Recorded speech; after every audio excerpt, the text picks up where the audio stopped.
On the day of my mother-in-law's 50th birthday, my husband's executive assistant sent me a photo out of the blue. In the picture, an elderly woman was locked inside a rusty steel dog kennel. Her mouth was a bloody mess, and it looked like every single one of her teeth had been pulled out.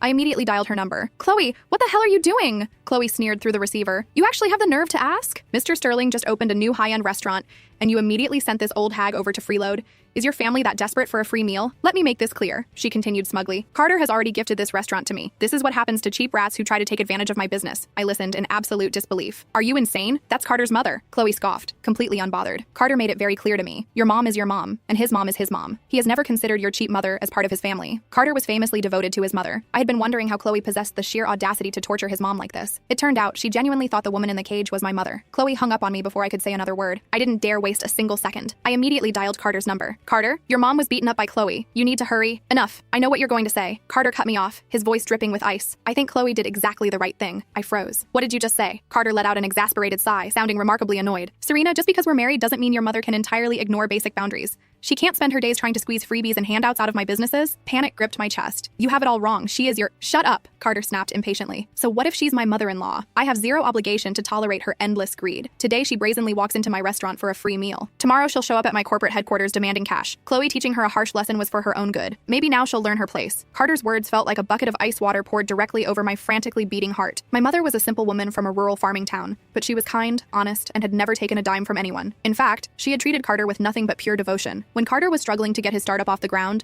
my mother didn't hesitate to empty her life savings to fund him. Knowing he suffered from chronic stomach ulcers, she would spend hours cooking organic, gut-friendly meals and ride the bus for miles just to bring them to his office. Yet this pure, selfless woman who treated him like her own flesh and blood was now nothing but a greedy, boundary-crossing freeloader who deserved to be caged. A profound sense of desolation washed over me. My tone dropped to a dead chill. "Carter, I strongly advise you to go to the restaurant right now and check on Mom. She sacrificed so much to raise you." Carter instantly exploded. "Serena, are you out of your damn mind? When did your mother ever raise me? No wonder Chloe couldn't hold back from teaching your mom a lesson. With a pathetic, manipulative daughter like you, she deserves a beating. Today is my mother's 50th birthday gala. I am busy hosting her VIP guests. I don't have time for your white trash family drama. If you have half a brain cell left, you'll drop this and let your mother sit in that cage to reflect on her actions." With that, Carter hung up. A few seconds later, my phone vibrated with a text. "My mother's birthday gala starts at the Grand Plaza Hotel in 1 hour. Dress decently and show up. Don't make a scene." I stared at the screen and typed back a single word. "Okay. If you, her own flesh and blood, are demanding that I stay out of your business, then why should I care?" An hour later, I changed my clothes and arrived at the grand ballroom of the Grand Plaza Hotel. The venue was extravagantly decorated with imported orchids, crystal chandeliers, and mountains of expensive gifts. It was obvious that Carter